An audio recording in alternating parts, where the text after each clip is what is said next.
Hey there, folks. Spencer Rempel, the Moose Whisperer, bringing you exciting hunting and outdoor stories from around the world. Exciting stories like my friend Rob here has to tell us. He's been on the channel before, so I'll make a link right here so you can check out some of his other stories, but you're going to enjoy this one today. So, without further ado, heck, let's get right into it. But there was another incident, I think it was the following year. Yeah. When I went over there hunting, and I was getting ready to go. My stepdad was in the trailer, so I'm taking a canoe and I'm going by myself this time, right? So I got the rifle sitting in the bow of the boat, and I'm dragging the boat across, and there was like a little island. There's a channel of water, wasn't that deep or whatever, but enough to float a canoe in. And then there was a little island, rocky island, and then the main river was outside of that. Okay. So anyway, so I put the rifle in there and had the clip with me in my pocket, and dragging the canoe out across the rocks. I had my back to the river type of thing, so I guess I would be doing this way. This year old 303, you're still shooting? Oh yeah. Okay, right on. I'm still too young to get a rifle yet, right? Not enough money or whatever. Yeah. So anyway, so get it out into the river, and all of a sudden I hear this clack, clack, clack, clack, clack. Meanwhile, down the road, probably, I'm going to say like half a mile. Mm-hmm. These guys are down there. There's one guy that lived in that area, and he would target practice. So they would shoot the rifles on the bank and fire rocks out in the river. That's how they would sight it in. Oh. Okay. Mm-hmm. Sort of weird, but Yeah, he's just like getting close enough. yeah. Can't actually tell where his bullet's hitting. Yeah, exactly. Right. Oh, well. So anyway, so by and by, I'm pulling this in there, and I hear this clatter. But meanwhile, these guys, since I was getting ready to go hunting, I could hear them shooting and shooting and shooting and shooting. So I was like, man, there's probably not going to be any deer or whatever, right? Mm-hmm. So anyway, so I'm pulling across, and like I said, I hear this clatter, and I turn around to look. Holy cow. Biggest buck I ever saw in my whole life.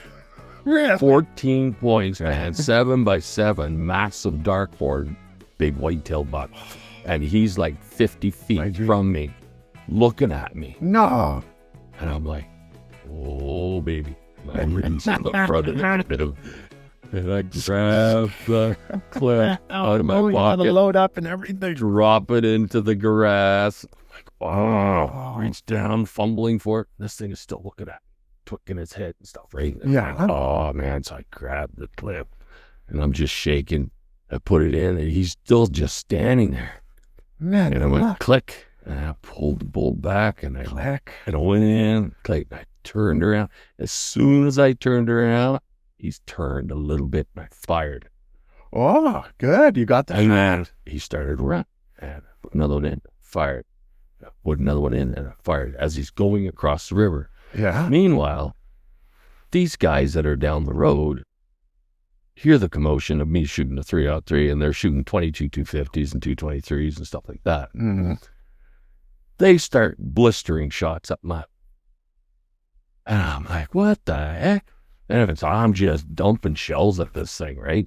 As it's going and going and going across the river, and he's getting into the deeper channel, right? Dry riverbed or something. No, in the river, actual river. Oh, he's swimming for it now?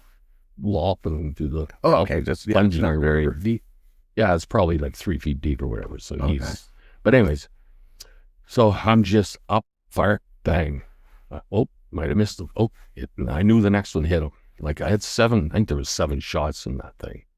And I think I hit him 5 out of the 7 with a 3-03. All right. And he still was like, still going. And I'm like, holy cow, he's going to be on the other side of the river before long, right? So anyway, so by and by, he stops. And then he starts going down. And there's a little bit of a fast, rapidy area right there. Yeah. So I just left the rifle there in the canoe, pulled the canoe back in, and I started running down the shore. And I run all the way down. And then meanwhile, these guys see the deer going down. They're running out into the river too. Okay. And I'm like, oh, okay. You don't have to get it. Don't worry about it. I'll get it. So I'm just booking her through the river, right? Just flying as fast as I could to get him before he went too far. And I get down there, and then he passes me, or whatever, the other guy that down there passes me, he gets out into the river, and I'm like wading up almost to just above my knees. Yeah. And he gets the deer, and I was like, oh, gee, you didn't have to get yourself all soaked. He goes, I don't know whether or not I should bring this in. I was like, why is that? He said, you all might want to tag it. It's like, well, I plan on tagging it. Yeah, I shot it, right? I shot it. I plan on taking it.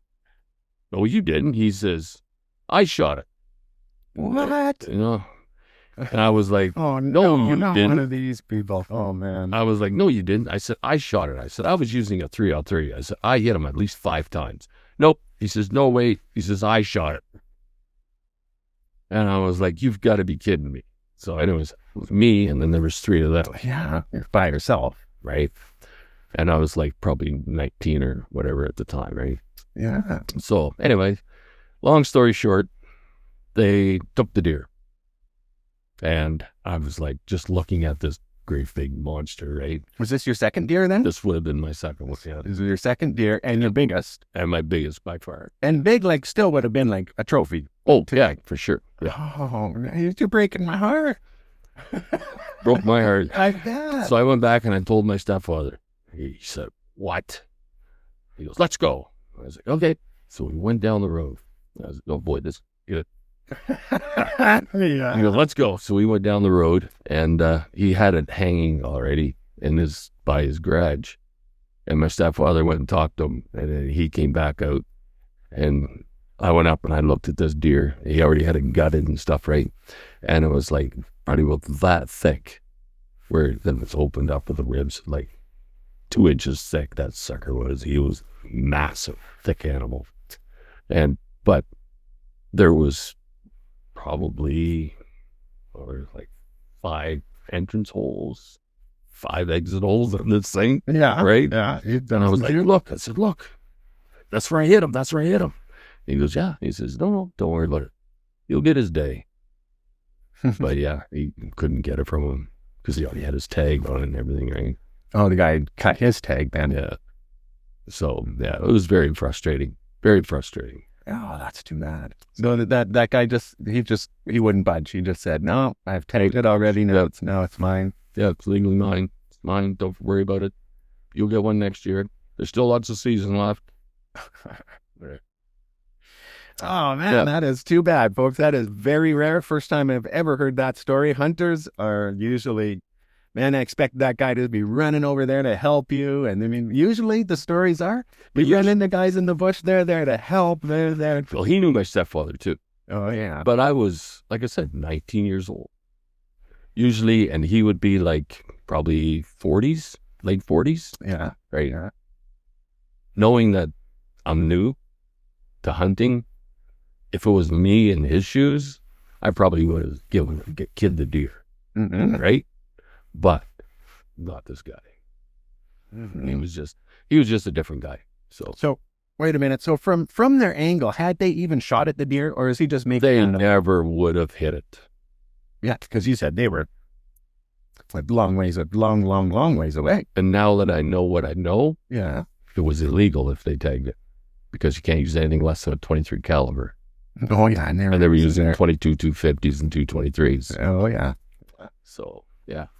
Well, that's an unfortunate story. You got one where the guys were nice to you out in the bush. You can't leave us on this discouraging note. But when I came to Alberta, Yeah. I'll tell you, Alberta has some big boys. Oh yeah. Oh yeah, there's some big deer. Yeah, the biggest bodied deer I got in Alberta was a 6-point, which is 3 on each side. Oh yeah, really? He was a heavy 6. Yeah. Dressed high, had legs off and everything. 255 pounds at the butcher. No. Yes, sir. That is. He was monster. We couldn't. That's with the head off. I was with the head off. Me and a buddy of mine. And the hide off. And the hide off. Yeah, so just like. The head off. Yeah. 255. He was huge. Yeah. Me and a buddy of mine, when I shot him, it was funny because I had this little perch spot. I've got like a little spot that I call my honey hole, right? when I go deer hunting. Mm-hmm. And I was sitting at the top of this hill in this bluff, looking at the stream down below. And all of a sudden, my buddy, I was using a 30-30 this time, right? And Savage, it's a pump, right? Oh, yeah. So anyway, so I'm sitting at the top of this hill. The buddy that was with me, he only had a 410 with me. He didn't have a rifle to hunt with and stuff. So we're sitting there, looking down over, and all of a sudden I see this doe. She came out of this tramp, and she turned, and she's walking down the shoreline. And he was like, that's when you could have a buck tag and 2 doe tags, right? Oh, yeah. Supplemental. So anyway, so she turns, starts walking down the shoreline on the other side of this little river. And she's looking back over her shoulder, looking back and looking back. I wonder what she's doing. He goes, you gonna take her? I said, yeah, I probably will. I said, okay, here's a big doe just by herself. I waited and waited and waited. She got down almost to a corner. And meanwhile, I'm shooting a 30-30. And I was like, well, I'm gonna go for a headshot, right? So I waited. She turned like that, and she turned back. And then she turned over this side, and then she stopped. And then she turned back this way, and I, bang, fired. Yeah. She did a complete back somersault. I shot her right into the ear. Oh, really? With a little 4-power scope on this thing. So anyway, so she was down, and we were like, yeah, we got her. We got something to take home, right? Yeah. So got her, so we're packing stuff up, and look out like that. Here comes this buck. He comes out onto the shore, and he starts walking down where she walked, right? Mm-hmm. Starts walking down, and then all of a sudden, he turns. I get the 30-30 again, right? Bump another one into her. Oh, wait. He turns, and I come back, and I put the bead right on the old engine room. Bang, and away he went. He started running. I said, you're not getting away. I shot another one, and he plowed right down into the edge of this bank. Yeah. Right on. He was like, my buddy was like, holy cow, he's massive, right? Like, he was freaking out. 2 deer day for you. 2 deer day. All right. Yeah. So anyway, so we went down, crossed the stream. He had his quad with him. And we said, oh, well, we'll just go up and we'll get it hauled up onto the shore. And it was only, like, the hill was only like a 1.5 feet, maybe. And we could not budge that deer. Really? We hooked onto the horns on that thing, and we pulled for all we were worth to get him out, up onto dry land. Yeah. Couldn't budge. Lift his head, just his skin would just slide back and forth on his body, but he wouldn't budge. So we had He just wedged himself right in there. Oh, the he way was just so he had heavy. fallen into it. He was probably like 400 pounds laying there. Yeah. Right? Yeah. So he was like, holy cow. It's like, we couldn't even budge him. So we pulled, we said, okay, well, he went back and got his quad, and we jerked across, and we pulled it out with the quad and get him up on the dry land. Got him, cleaned him up, and then tried to get him up on the front of the quad. Mm-hmm. And that was 1.5 feet to get that thing up on the front of the quad. But we did it, got him rolled up on there, and then he starts driving up. I got to hold the front of the quad down to get back up across the river, across and up over this hill. It was like so steep, but it was like, if you go over backwards, you're going to be done for. Yeah, but steep and a lot of weight. On a that lot of weight. That machine must have just been dogging it. No, that was dogging. I was pulling and holding down for all I could pull. Yeah. But yeah, so we managed to get that one out. Ah, good. Yeah. So Good. Big Alberta deer. Nice. big Alberta deer. Yeah, And that same area, I've shot 14 points. I've shot 11 points. Yeah. Like Right. massive, big, beautiful deer. Right on. Yeah. Right on. Maybe we'll have our own pictures this fall and take We will. to some of those spots. We will. Right on. Yeah, for sure. Your birthday is right in, or before we finish off, I do want to say your birthday is right in the middle of the rut. What day is it again? November 14th. November 14th. And that is around here. Whitetails Prime. are out. So Rob always wants to shoot a deer on his birthday. Yes, my birthday buck. And he gets to set that time aside. I thought that's so smart. That's so nice. So lucky to have a birthday right in the middle of rut. You know, and beginning of hunting season too is September 15th. Used to always start a hunting season in BC. And then went and got married on September 19th. Totally wrecked the whole start of hunting season. Never thought that one through at all. Yep. Nope, that was pretty silly. Oh, yeah, no. We went 1st of August. Yeah. Get married on your birthday or something. That's something that you know Yep. that you'll remember. Yep, But not exactly. in hunting season. Not in hunting. No, for sure. First year I didn't mind. Took the year off hunting. Yeah. But I did manage to get 4 deer on my birthday so far Oh, in really? my life. Yeah. 4. 4. Well, I mean, But- that's just limiting out your tags or what? Yeah. Very few years I'll ever go without getting a deer or something like that. Yeah. Yeah. Yeah. So that's So what's usually the limits around here, though? I mean, it's usually one or two bucks. No, usually just one. just $1. Yeah. Yeah, $1 was. And then No, you can only get 1 doe now. They Oh, yeah. changed Oh, that they last year. Yeah. Yeah. So there's 1 supplemental. and then they'll sometimes allow like in undersubscribed areas, then you can get another doe tag. Yeah, you can get well, another tag, yeah. yeah, depending on they let those go just on a as needed basis sort of thing. Yeah. And then they started another program, I think this year too. It was, I think it was this year, but it was for the problem elk up in Grand Prairie and all those places up there. I heard about that. Yeah. Too big of populations there, and it's hard on the farmers and on their. Yep. So that's like a lottery system you put in for that too. So Very cool. yeah, there's lots to hunt. And the season here is like so beautiful. Right? It's so long. Like I started bow hunting at the end of August, the last week in August. Yeah. And I don't stop hunting until the end of November.